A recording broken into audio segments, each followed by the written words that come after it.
Hello दोस्तों, तो मेरा नाम है धीरज और थंबनेल में एकदम सही देखा। हम लोग पढ़ने का वाले हैं संबंध और फलन के बारे में। हाँ, वही संबंध जो सोच रहे हो। ठीक। अब देखो रिलेशन और फंक्शन को स्टार्ट करने से पहले आपको थोड़ा मोड़ा सेट के बारे में जानकारी होना चाहिए। अगर नहीं जानकारी है तो आप लोग बोल देंगे, एक छोटा सा वीडियो सेट पे बना दूंगा, लेकिन एकदम बेसिक से हम लोग चलेंगे। ठीक ना। सेट को पढ़ाई देता हूँ इसी में। तो देखो सेट होता क्या है। ठीक ना।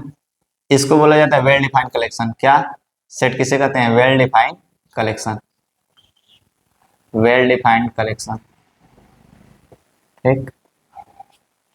यानी सुपरिभाषित समूह, वस्तुओं का सुपरिभाषित समूह समुच्चय कहलाता है। वेल डिफाइंड मतलब अगर कोई भी प्रश्न पूछो सभी लोग सेम उत्तर दें। जैसे में कोई क्वेश्चन करो, क्वेश्चन मैं पूछ लिया, अच्छा बताओ। क्वेश्चन नंबर 1 मेरा है कि अच्छा बताओ बल्ब की खोज किसने की? बल्ब की खोज, who is the father of, मतलब who invented the bulb, who discover the bulb. तो तुम बताओगे आंसर में क्या है? एडिसन। बल्ब की खोज किसने किया था? Thomas Alva Edison. एडिसन ने किया था। बल्ब की खोज एडिसन ने किया था, थॉमस एल्वा एडिसन। अब फिर उसके बाद अगला क्वेश्चन मैं तुमसे करता हूँ। अच्छा बताओ क्वेश्चन नंबर 2 में भारतीय संविधान के लेखक कौन है? तो डायरेक्टली देख सकते हो, doctor B R Ambedkar. Doctor B R Ambedkar भारतीय संविधान के रचयिता। क्वेश्चन नंबर 3 अगर मैं पूछ लूं तुमसे कि दुनिया में सबसे अच्छे व्यक्ति कौन से हैं, तो तुम्हारे सामने खड़े हैं। हो सकता है कि तुम्हारे लिए कोई और अच्छा हो सकता है उसके लिए कोई और अच्छा, उसके लिए कोई और अच्छा।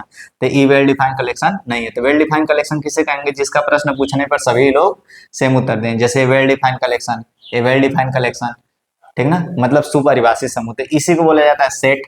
ठीक। और सेट को दर्शाने के लिए denoted by capital letter A, B, C, D, dot dot dot, Y, Z. ये सब क्या है कि इस जो सेट होता है इसको कैपिटल लेटर से, और सेट को इस तरीके से दर्शाया जाता है। मान लेते हैं एक सेट ए है, इसमें अवयव है ए, बी, पाई, ई, फलान ढेकान, ई सब। तो देखो इसके अंदर जो है इसको बोला जाता है एलिमेंट। क्या बोला जाता है? Element. Element is the meaning of, क्या है इसका मतलब? क्या होता है? एलिमेंट मतलब अवयव। हिंदी वाले भी समझते रहे, अवयव। ठीक। अब देखो तो ये क्या हो गया? ये हो गया सेट, और इसके अंदर जो बैठा है उसको बोलते हैं एलिमेंट। अब यहां से समझते हैं कि अब सेट कितने प्रकार के होते हैं। सेट के प्रकार भी देख लेते हैं इसे। ठीक। सेट के प्रकार, तो सेट को इसे 3 प्रकार से बांटा गया, लेकिन हम लोग यहाँ पे 2 प्रकार से देखने वाला है। पहला है रोस्टर, पहला रोस्टर रूप, रोस्टर विधि। ठीक ना, ये इंग्लिश में बोला जाता है रोस्टर मेथड। ठीक। अब फिर उसके बाद इसको रोस्टर फॉर्म लिख लो, रोस्टर फॉर्म। और इसको बोला जाता है set builder form, set builder, set builder form. यानी हिंदी में बोला जाता है समुच्चय निर्माण विधि। लिख देता हूं सिर्फ और सिर्फ निर्माण विधि, समुच्चय निर्माण विधि। अब बताओ जो 11th में थोड़ा बहुत पढ़ गया है उसके बारे में कि रोस्टर विधि क्या होता है। मतलब रोस्टर रूप, रोस्टर मतलब होता है, रोस्टर विधि का अर्थ ही होता है, इसमें क्या होता है एकदम पूर्ण रूप से स्पष्ट करके एकदम अच्छे से समझाए। मतलब जो चीज लिखा है वो दिख जाए। जैसे सामने तुम्हारे देख रहा है बोर्ड है, ठीक। ये तो ये बोर्ड है, तुमको दिख रहा है। एक ऐसा है, अगर मैं बोलूंगा ठोस है, द्रव है, गैस है, तो क्या बोलोगे तुम? ठोस है। एक ऐसा है ठोस है। तो ये रोस्टर विधि जो तुमको एकदम सामने से दिख जाए और तुम बता पाओ कि यही है। ठीक ना, यानी इसको पूरा स्पष्ट खोल कर लिखना, एकदम खोल कर लिखा हो। ठीक ना, इसमें एकदम पूरा स्पष्ट लिखा होता है। समुच्चय निर्माण विधि, इसमें सजा बजा कर लिखा जाता है। क्या?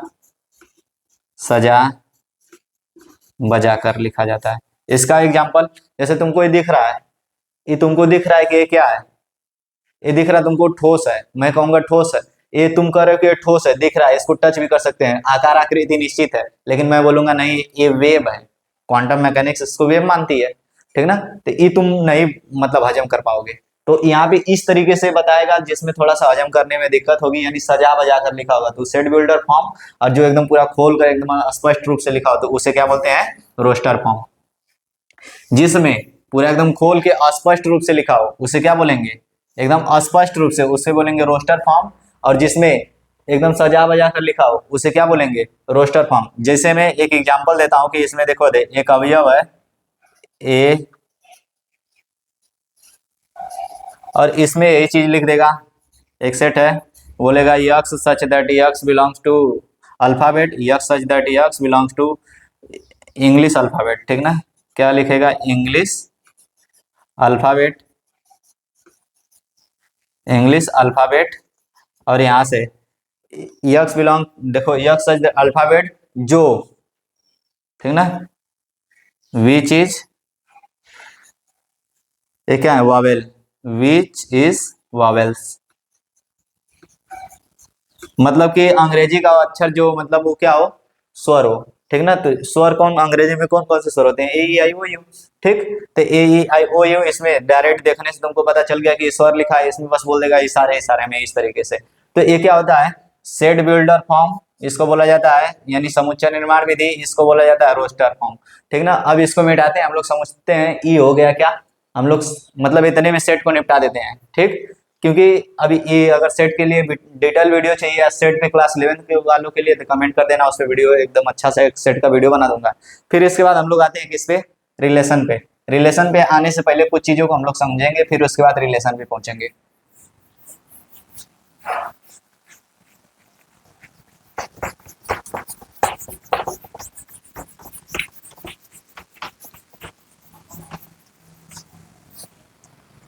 तो आते हैं रिलेशन पे। तो रिलेशन क्या होता है, उससे पहले कुछ चीजों को समझ लेते हैं। जैसे में ऑर्डर पेयर, क्या होता है, ऑर्डर पेयर, ऑर्डर पेयर। फिर दूसरा क्या था, अनऑर्डर्ड पेयर, अनऑर्डर्ड पेयर, ठीक ना। इसको हिंदी में बोला जाता है क्रमित युग्म, क्रमित, थोड़ा संभाल लेना हिंदी, क्रमित युग्म। अब देखो इसको बोला जाता है अक्रमित युग्म, अक्रमित युग्म, ठीक ना। युग्म मतलब जोड़ा, मतलब पेयर। अब समझो ऑर्डर पेयर क्या होता है, ऑर्डर पेयर मतलब ऑर्डर का महत्व हो, ठीक ना, जिसमें ऑर्डर का मतलब हो, उसमें बोल दिया ये ऐसे तो ऐसे ही होना चाहिए। जैसे में यहाँ पे मैं लिख दिया, यहाँ पे ए कामा बी, और बराबर में लिख दिया 5 कामा 7, तो ऑर्डर पहला पहले के बराबर, ठीक ना। ऑर्डर का मतलब ये हो गया पहला पहले के बराबर, इसमें ऑर्डर मायने रखता है, यानी ए इसके बराबर और दूसरा दूसरे के बराबर, यानी बी बराबर 7। तो ये हो गया ऑर्डर पेयर, ये क्या हो गया, ऑर्डर पेयर, ठीक। और देखो अक्रमित युग्म में क्या होता है, एकदम सेम क्वेश्चन लिख दिया, ए कामा बी बराबर कितना है, 5 कामा 7। अब इसमें ऑर्डर फॉलो नहीं करेगा, इसमें ऑर्डर फॉलो नहीं करेगा, यानी ए बराबर 5, ए बराबर 5 और फिर बी बराबर 7, ये पूरा सही नहीं है, या अब देखो ए बराबर 7 और बी बराबर 5, ठीक ना। ऐसा मतलब इसमें दोनों आंसर पॉसिबल हो जाएंगे, इसमें दोनों आंसर पॉसिबल। तो समझते रहना, क्रमित युग्म में क्रम मायने रखेगा, अक्रमित युग्म में क्रम मायने नहीं रखेगा। तो इसमें हम लोग इस चैप्टर में जब तक हम लोग पढ़ेंगे रिलेशन फंक्शन ये सब, इसमें हमेशा क्या करेगा, क्रमित युग्म लेके चलेगा, हमेशा क्या लेके चलेगा, क्रमित युग्म को, अक्रमित युग्म लेके नहीं चलेगा। जहाँ पे सवाल फंसाने वाला बोल देगा वहां पे क्रमित युग्म यानी अनऑर्डर्ड पेयर बोल देगा, मतलब उसमें थोड़ा सा तुमको उलझाएगा। अब क्या होगा कि यहाँ पे इसका आंसर 5 आया 7 भी आया, तो एक आंसर 5 ले या 7 ले, तो अब इस तरीके से कुछ डोमेन वगैरह आएगी, और डोमेन का क्या लिया जाएगा, उसमें से उसका लिया जाता है कॉमन पार्ट, ठीक ना, यानी इंटरसेक्शन लिया जाता है इस तरीके से। तो वो सब हम लोगों को नहीं देखना है, हम लोग समझते हैं क्रमित युग्म पढ़ लिए कि क्रमित युग्म क्या होता है, अक्रमित युग्म, क्रमित युग्म में क्रम मायने रखता है, अक्रमित युग्म में क्रम मायने नहीं रखता है। अब फिर इसके बाद इसको जैसे पढ़ते हैं हम लोग, जम करते हैं, क्वेश्चन लिखो जिसमें ऑर्डर मायने रखता है, ठीक ना। कि देखो एक क्वेश्चन है, x प्लस अंडर रूट 3 कामा 20 बराबर में है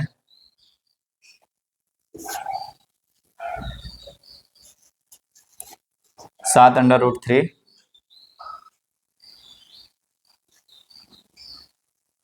y, और यहाँ से y,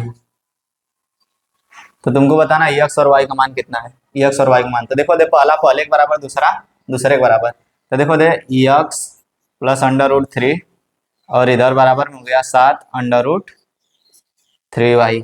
अब देखो y का मान पता रहेगा तब हम कुछ कर पाएंगे। तो y इज इक्वल टू कितना है, 20, y इज इक्वल टू 20। तो y का मान पता चल गया, डायरेक्ट दूसरा दूसरे के बराबर, y इज इक्वल टू 20, 20 यहाँ पे रखो, तो x प्लस अंडर रूट 3, ये हो गया 7 अंडर रूट 3 और यहाँ पे हो गया 20, 20 का इसमें मल्टीप्लाई कराएंगे तो ये कितना आ जाएगा, 20 का मल्टीप्लाई कराएंगे तो 14 √3 और यहाँ पे यक्स प्लस √3, आई प्लस का उधर जाएगा तो माइनस का, तो यक्स और यहाँ पे कितना है 140 कर डी में 3, आई प्लस में इधर जाएगा तो माइनस का। अब देखो जिसके आगे कुछ नहीं उसके आगे अंडर रूट कॉमन कर लो और उसमें से 140 में से एक घटेगा तो यहाँ से आ जाएगा 139 और √3 है तो √3 घटाना। आई होप एंड बिलीव सबको आता होगा, ठीक ना। अब देखो दे ये क्या हो गया, ऑर्डर पेयर वगैरह देख लिए, किसको देख लिए, ऑर्डर पेयर अनऑर्डर पेयर। हम लोग समझने वाले रिलेशन जिसका तुमको इंतजार था बहुत देर से, ठीक ना। रिलेशन होती क्या है, अब देखो ये वाला चैप्टर नहीं पढ़ोगे कैलकुलस में 100% फंसोगे, और किसी चीज की तैयारी करोगे हमेशा ये रिलेशन फंक्शन हर चैप्टर में आएगा और तुमको फंसाएगा, इसलिए इससे एकदम बिल्कुल ना भागो। थोड़ा थियोरेटिकल है लेकिन बहुत ज्यादा इंपॉर्टेंट है। अगर इस एक चैप्टर को झेल जाते हो तो पूरा चैप्टर तुम्हारा आसान हो जाएगा। और का झेलना का बहुत अच्छा तो चैप्टर है, आ जाते हैं बस थोड़ा सा इसमें थ्योरी आ जाती है, मतलब इसमें थ्योरी ज्यादा पढ़ना है, मतलब याद करने वाली चीज थोड़ा सा। तो ऑर्डर पेयर अनऑर्डर पेयर हो गया। अब समझते हैं रिलेशन को। उससे पहले पढ़ लेते हैं कार्तीय गुणन, क्या पढ़ लेते हैं रिलेशन को पढ़ने से पहले। देखें रिलेशन तक पहुंचने के लिए, रिलेशन बनाने के लिए तुमको बहुत कुछ करना पड़ता है, ठीक ना। अब तुम सोचते हो ऐसे रिलेशन बन जाए, ठीक। रिलेशन बनाने के लिए तुमको इतना चीज मैथमेटिक्स भी समझाते हैं कि रिलेशन बनाने के लिए इतना चीज करना पड़ता है, ठीक। तुम ऐसे रिलेशन में जाना चाह रहे हो, ऐसे तुमको रिलेशन नहीं सही मिलेगी। अगर रिलेशन सही से सीखना है और रिलेशन सही से बनाना है मैथमेटिक्स में तो तुमको इतना झेलना पड़ेगा। उसके लिए कुछ अचीवमेंट पाओ, फिर उसके बाद आसानी से रिलेशन मिल जाएगी। वो कहते हैं ना एक बार अफसर बन, अवसर ही अवसर मिलेंगे, इसी तरीके से। और अफसर बनने के लिए तुमको तो मैं पढ़ा ही रहा हूँ, यहाँ पे आ जाओ। कार्तीय गुणन पढ़ते हैं। कार्तीय गुणन होता क्या है, देखो ये होता है कार्तीय गुणन। इसको सबसे पहले इसको क्रॉस से दर्शाते हैं। जैसे मान लो एक ले लिया, एक सेट ए है एक सेट बी, इसको ए क्रॉस बी से व्यक्त किया जाता है, इसको बोला जाता है कार्तीय गुणन। जैसे मान लो एक set A is equal to इसमें है ए कामा बी, और एक सेट बी है इसमें अवयव है 1,2। और कार्तीय गुणन कोई निकालने के लिए कहेगा तो कार्तीय गुणन निकालना सीख लो, ये हो जाएगा ए क्रॉस बी। और ये ऑर्डर पेयर होंगे, इसमें ऑर्डर बहुत ज्यादा मायने रखेंगे। तो देखो ए वाला अवयव कौन सा, उसको लिखो तो है ए कामा बी, ए कामा बी, और फिर उसके साथ ये है 1,2। अब गुणा कराते हैं, यानी इसका मतलब कार्तीय गुणन निकालते हैं। इसको क्या बोला जाता है, कार्तीय गुणन, क्वोटेशन प्रोडक्ट। ए का 1 में गुणा तो यहाँ से हो जाएगा ए कामा 1, और फिर ए का दूसर के वाले में तो ये हो जाएगा ए कामा 2। इसी तरीके से तीसरा रहता है तीसरे वाले में भी करते हैं। अब देखो नेक्स्ट वाला, यहाँ से बी का इसमें गुणा होगा तो हो जाएगा बी कामा 1, और फिर देखो बी का इसमें गुणा होगा तो हो जाएगा बी कामा 2, ठीक। इसी को बोला जाता है कार्तीय गुणन। अब इसमें देखो क्रम बहुत ज्यादा मायने रखता है। क्रम कैसे मायने रखेगा, जैसे अगर तुमसे अगर वापस इसको रिकलेक्ट करना होगा ए क्रॉस बी, इस तरीके से तुमको दे दिया, इस तरीके से पहले से सेट दिया है और तुमसे पूछ लिया अच्छा बताओ ए क्या है बी क्या है, पहले से मान लो आई नहीं दिया और तुमसे इस तरीके से दे के पूछ लेगा, तो देखो क्रम मायने रखता है, जिससे हमको ए और बी का मान निकाल लेंगे। ऐसे मान लो कि क्रम इसमें मायने है, तो देखो दे पहला पहले का है, पहला पहले का है। जैसे ए क्रॉस बी अगर तुम ऐसे समझते हो तो इसकी परिभाषा होती है A cross B is equal to, ठीक ना, A comma B belongs to R, और देखो दे ए बिलोंग्स टू एक्स और बी बिलोंग्स टू वाई, ठीक। यही होता है। या कुछ जगह इस तरीके से लिखा था ए कामा बी सच दैट, ठीक, ए का बिलोंग्स टू आर और x comma y belongs to R, ये भी सही वो भी सही था। अब देखो ध्यान से, तो यहाँ से देखो दे यक्स स्थान वाला पहले वाले का है, जो यक्स के स्थान पे है, यानी पहले वाला स्थान जो यक्स का अवयव है। तो देखो दे ध्यान से ए बी बी, तो यहाँ से देखो ये हो गया ए पहले स्थान पे ए फिर बी फिर बी। अब तुम जानते हो पहले से क्या, एक सेट में दो चीज सेम चीज नहीं रह सकती, तो एक हमारा बी हो गया यहाँ पे। अब इसी तरीके से दूसरे वाले का तुम क्या हुआ पता करना, दूसरे के स्थान वाला 1 2 क्या गया 1 2 1 2, देखो दो चीज सेम मिल रही थी, यहाँ से कॉमन कर दो 1 2, ठीक। अब देखो ध्यान से, तो ये क्या हो गया, ये समझ गए कि कार्तीय गुणन क्या होता है, कार्तीय गुणन कैसे किया जाता है ये भी समझ लेते हैं। अब कार्तीय गुणन के कुछ गुण समझते हैं, फिर उसके बाद आ जाएंगे रिलेशन पे। अब देखो दे तुमको मैं जितना पढ़ाऊंगा यहाँ पे, ठीक ना, इसके बाद तुमको कोनो थ्योरी पढ़ने की जरूरत नहीं, किसी भी बुक की थ्योरी उठा लो उसको पढ़ने की जरूरत नहीं है। और इसी में बहुत से जेई मेंस वगैरह भी क्लियर हो जाएंगे। तुमको मैं दिखाऊंगा, जो मैं तुमको यूपी बोर्ड के लिए पढ़ाऊंगा वो आ जाएगा किसमें, जेई मेंस वगैरह में, एनडीए वगैरह में, ठीक ना। तो बिल्कुल भी घबराओ मत और इसी के साथ बने रहो। अब आगे बढ़ते हैं इसमें थोड़ा सा।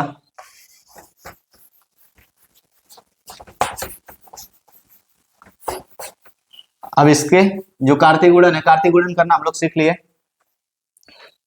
अब देखो दे,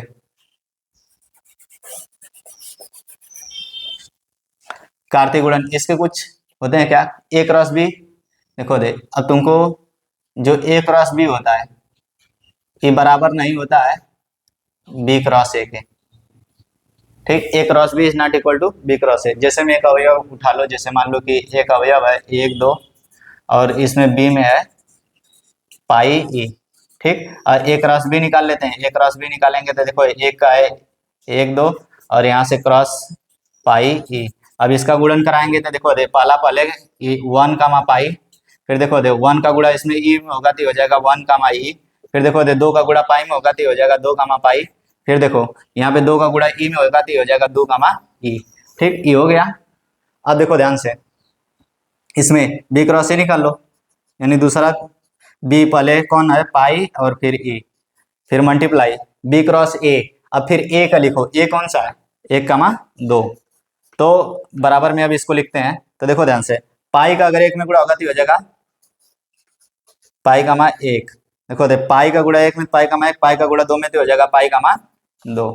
अब देखो दे, यहाँ से ई का गुणा 1 में हो जाएगा ई का गुणा 1 में, तो फिर उसके बाद देखो दे ई कामा 1, फिर ई का गुणा 2 में हो जाएगा तो हो जाएगा ई कामा 2। अब देखो ध्यान से, ई हो गया। देखो पहला पहले के बराबर है ई, देखो दे 1 कामा पाई है, पाई कामा 1, यानी पहले स्थान पे यहाँ पे 1, अब यहाँ पे पहले स्थान पे पाई। तो इसमें क्या है कि पहला 1 पाई के बराबर नहीं हो सकता, तुमको मैं बता दिया। देखो 1 पाई के बराबर नहीं हो सकता किसी भी हाल में, इसलिए ए क्रॉस बी कभी भी बी क्रॉस ए के बराबर नहीं होता है। एक कंडीशन में हो सकता है, देखो condition number 2, A cross B is equal to B cross A. वो कंडीशन सिर्फ और सिर्फ एक ही जगह पे लगेगी, जब ए और बी बराबर हो।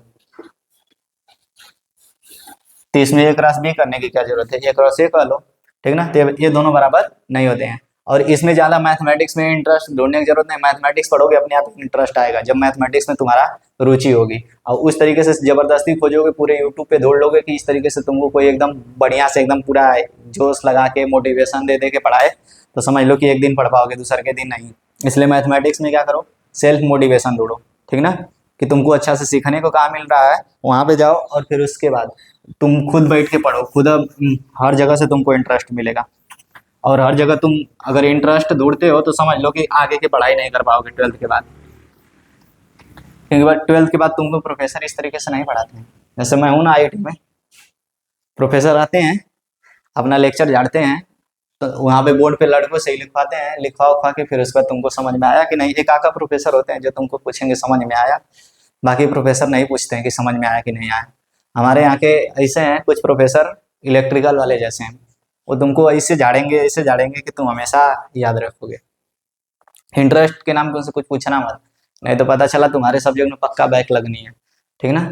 तो यहाँ पे ये समझ लो कि मोटिवेशन खुद से बनाओ और खुद पढ़ने की कोशिश करो। और जब तक तुमको समझ लो कि एकदम डिटेल से बढ़िया से इस तरीके से समझाया जा रहा है तब तक समझते रहो, क्योंकि यूनिवर्सिटीज़ वगैरह आईआईटी एनआईटी जीएफटीआई ये सब जो कॉलेज हैं इसमें इस तरीके से तुमको हर जगह नहीं मिलेगा। अब देखो ध्यान से, ऐसे तुम अपने स्कूल में ही देख सकते हो कि किस तरीके से टीचर आते हैं और कैसे पढ़ाते हैं।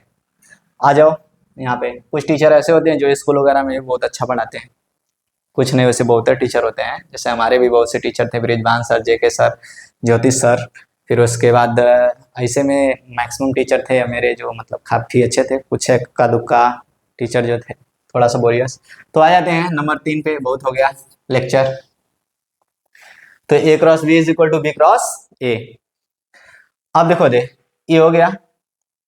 अगला गुण देख लेते हैं, इसमें अवयव संख्या ए क्रॉस बी, इसमें हो जाएगा number of n A multiply number of n B. Question करके देख लेते हैं। मान लो कि ए में 5 अवयव है, ठीक ना। एक सेट ए है जिसमें अवयव 1 2 5, ठीक।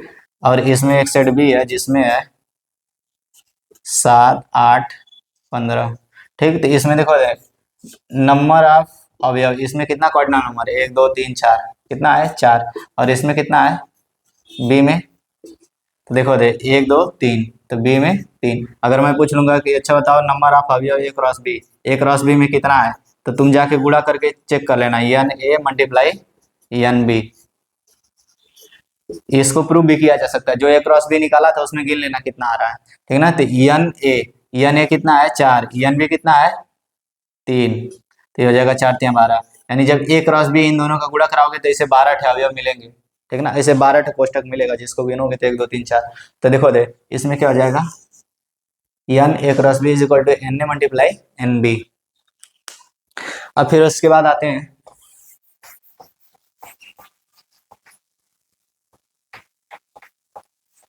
नंबर 4 पे। अगर ए का क्रॉस ए के साथ ही लेते हो और इसमें अवयव ढूंढ रहे हो तो कितना मिल जाएगा, जल्दी बोलो, एन ए का होल स्क्वायर। इसी तरीके से नंबर 5 पे एन बी क्रॉस ए ले लो, तो किसके बराबर मिलेगा, एन बी का होल स्क्वायर। ठीक, ये सब इस तरीके से मिलते जाएंगे, अदर वगैरह भी गुण होंगे तो हम लोग देख लेंगे, लेकिन बस ये मतलब इतना ही काफी है। फिर उसके बाद हम लोग आ जाते हैं, डायरेक्ट जंप करते हैं हम लोगों का जो मेन पढ़ने वाले हैं हम लोग, बॉन्डिंग मतलब रिलेशन। तो देखो रिलेशन पे आने वाले हैं हम लोग, बस एकदम मंजिल के करीब है। व्हाट इज रिलेशन, कोई बताओ तो जल्दी, रिलेशन क्या होता है।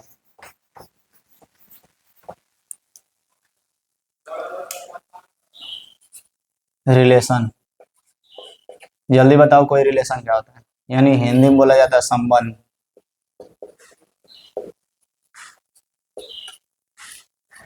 बताओ यार, तुम लोग क्लास 12th में चले आए, स्कूल वगैरह में एक आध दो ठे तो संबंध बनाए होगे, अरे यार दोस्त का संबंध, टीचर का संबंध, और फिर उसके बाद अदर संबंध जो समझ रहे हो, तो ये सब संबंध बनाए हो कि नहीं बनाए हो, बिल्कुल बनाए होगे, मान ही नहीं सकता इस जमाने में तुम संबंध नहीं बनाए हो। तुम अगर किसी से नहीं बनाए हो तो तुमसे कोई आके बना लिया होगा संबंध इस समय। तो देखो रिलेशन यानी संबंध, दोस्ती यारी का, ज्यादा सोचने की जरूरत नहीं है। तो संबंध होता क्या है, यानी रिलेशन। ऐसे मैं बोल दूं तुम मेरे दोस्त हो, एक संबंध हो गया, तुम मेरे स्टूडेंट हो, एक संबंध हो गया। फिर उसके बाद जैसे बोल सकते हो कि मतलब अदर जो तुम्हारे पापा होंगे, मम्मी पापा, ठीक ना, भाई बहन, तो ये सब जितने भी हैं रिलेशन, ये सब रिलेशन के अंतर्गत आते हैं। लेकिन मैथमेटिक्स में भी कुछ ऐसे रिलेशन है, ऐसे मान लो कि यहाँ से एक वृत्त है एक वृत्त बी है, मैं कह सकता हूँ क्या कि जो ए है ये बी से छोटा है, ये मैथमेटिक्स के संबंध है कि जो ए है ये बी से छोटा है। दूसरा का कह सकता हूँ जो बी है ए से बड़ा है, वृत्त। ठीक, तो यहाँ से अल्टीमेटली हम लोग कह सकते हैं कि इसकी जो त्रिज्या है, इसकी त्रिज्या छोटी है इसकी त्रिज्या से, मतलब इसकी त्रिज्या छोटी है इसकी त्रिज्या से, ठीक ना। तो ये भी तो बोल सकते हैं, ये मैथमेटिक्स का संबंध है, देखो आ गया कि नहीं। और इसको अगर पक्षांतर कर देंगे इधर से इधर तो देखो ये आ जाएगा r माइनस आर, और ये क्या हो जाएगा ग्रेटर देन 0। अब यहाँ से एक मैथमेटिक्स का क्वेश्चन बन गया। तो मतलब मैथमेटिक्स में ये संबंध कुछ इसी तरीके से हो सकते हैं, ठीक ना। तो ये मैथमेटिक्स का क्या है, रिलेशन है। ठीक, तुम जो रिलेशन समझ रहे थे वो रिलेशन तो है ही, लेकिन ये मैथमेटिक्स में किस तरीके से डिफाइन किया गया इस तरीके से। तो देखो relation is A to B, इस तरीके से लिखा रहेगा, रिलेशन ए टू बी, ठीक ना। और ए क्या होगा, this is the subset of A cross B, it is the subset of A cross B. यानी जो कार्तीय गुणन देखे हो ना, ये इसी का एक सबसेट होगा। रिलेशन जो होती है कार्तीय गुणन का एक छोटा सा सबसेट होता है। मतलब वो समुच्चय हिंदी में समझो कि ए क्रॉस जो ए और बी में संबंध है, ठीक ना, वो ए क्रॉस बी से का एक छोटा सा पार्ट है या उसके बराबर है या उसी में से पैदा हुआ है, इसी को बोलते हैं रिलेशन। यानी ए और बी में जो भी हम लोग कार्तीय गुणन का संबंध देखते आए हैं उसका छोटा सा पार्ट हो जाए या पूरा पार्ट हो जाए, उससे बड़ा तो कभी नहीं होगा। सबसेट का मतलब इससे हर हाल में छोटा ही होगा। तो रिलेशन यही होती है कि ए क्रॉस बी में से कोई भी छोटा सा पार्ट, कोई भी कोई भी संबंध जो होता है उसी को क्या बोलते हैं, रिलेशन। तो ए क्रॉस बी का एक छोटा सा संबंध है। तो देखो ध्यान से, इसीलिए मैं तुमको ए क्रॉस बी पढ़ाया हूँ कि तुमको समझ में आए, बाद में ही ना पूछो अरे ए क्रॉस बी क्या अजीब चीज है। तो देखो दे रिलेशन पे ए क्रॉस बी का, जैसे मैं अगर तुमको एक क्वेश्चन देखो आलेखन विधि हम लोग समझ लेते हैं। ऐसे यहाँ पे लिख दिया है एक रिलेशन आ रहा है, तो देखो यहाँ से हो गया 1,2, अभी हो गया 2,3, और लिख दिया 5,7। तो इसके कहने का मतलब 1 का 2 से कुछ ना कुछ संबंध है, 2 का 3 से संबंध है, 5 का 7 से संबंध है, ठीक ना। और इसको देखो दे, अगर मान लो कि एक सेट ए रहा होगा इसमें और एक सेट बी रहा होगा, ठीक ना। इसमें रिलेशन किस तरीके से डिफाइन किया होगा, पहले स्थान में 1, 2, 5, दूसरे के स्थान में 2, 3, 7, 2, 3, 7। तो देखो दे पहला 1, 2 से जुड़ा है, एक किससे जुड़ा हुआ है 2 से, फिर देखो दे 2, 3 से जुड़ा हुआ है, 2, 3 से, फिर देखो 5, 7 से। इस तरीके से एक रिलेशन है, ये क्या है एक रिलेशन है। अगर तुम ए क्रॉस बी निकालने वाले हो इन दोनों का, देखो दे एक हो गया, ए में कौन कौन सा अवयव आया 1, 2, 5, 1, 2, 5, 1, 2, 5, और देखो बी में कौन कौन सा आया, बी में कौन कौन सा आया 2, 3, 7। ठीक, अब तुमको अगर ए क्रॉस बी निकालो ना, तो इसका देखोगे एक छोटा सा पार्ट ए वाला भाग है, ए क्रॉस बी निकाल के चेक कर लो तुम, ए क्रॉस बी निकाल के तुम चेक करो, मेरी ये जिम्मेदारी नहीं है, चेक करना तुमको है, ठीक, लेकिन चेक करके मैं दिखाऊंगा।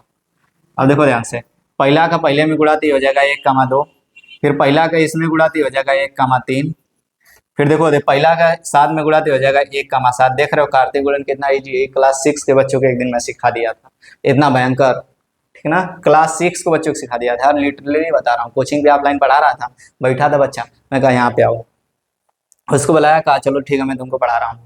क्लास 12 में क्लास 6 के बच्चों को पढ़ा दिया, एकदम समझ लो क्लास 12 वालों एकदम हड़क गए, मोटिवेशन लेवल देख के उस बच्चे का, इतना बढ़िया। तो देखो दे इसका इसमें गुड़ा और इसका इसमें गुड़ा, अब इसका इसमें गुड़ा, अब देखो 2 का इसमें गुड़ा कराएंगे तो हो जाएगा 2,2, अब 2 का फिर 3 में तो हो जाएगा 2,3, फिर 2 का 7 में तो हो जाएगा 2,7। इसी तरीके से अगर 5 का गुड़ा 2 में कराएंगे तो हो जाएगा 5,2, और फिर उसके बाद 5 का गुड़ा इसमें कराएंगे तो हो जाएगा 5,3, और फिर देखो इसी तरीके से 5 का गुड़ा 7 में कराए तो हो जाएगा 5,7। ठीक, तो देखो दे इसमें क्या था 1,2, 1,2 पहला मिला, फिर उसमें 2,3, 2,3 जोड़ो, 2,3 मिला, फिर देखो दे फिर 5,7, 5,7 भी लास्ट में मिला, देखे ना। तो इसी का एक छोटा सा पार्ट है, तो एक जो रिलेशन होती है ए क्रॉस बी का एक छोटा सा पार्ट होती है, इसको आलेखन विधि द्वारा इस तरीके से लिखा जाता है। कौन सा मेथड है आलेखन विधि, और यही ज्यादा इंपॉर्टेंट है, इसको हम लोग बार बार बनाएंगे, सभी लोग देखते रहेंगे, इसको बोला जाता है आलेखन विधि द्वारा। तो रिलेशन क्या होती है, ए क्रॉस बी का एक छोटा सा सबसेट होता है। ठीक, अब रिलेशन के बारे में जो भी देखने वाले हैं डिटेल से हम लोग नेक्स्ट वीडियो में देखेंगे, वीडियो काफी बड़ा हो जाएगा, तो आज के लिए इतना ही। उसके बाद लाइक शेयर सब्सक्राइब जरूर करिए और अपने दोस्तों को शेयर करिए।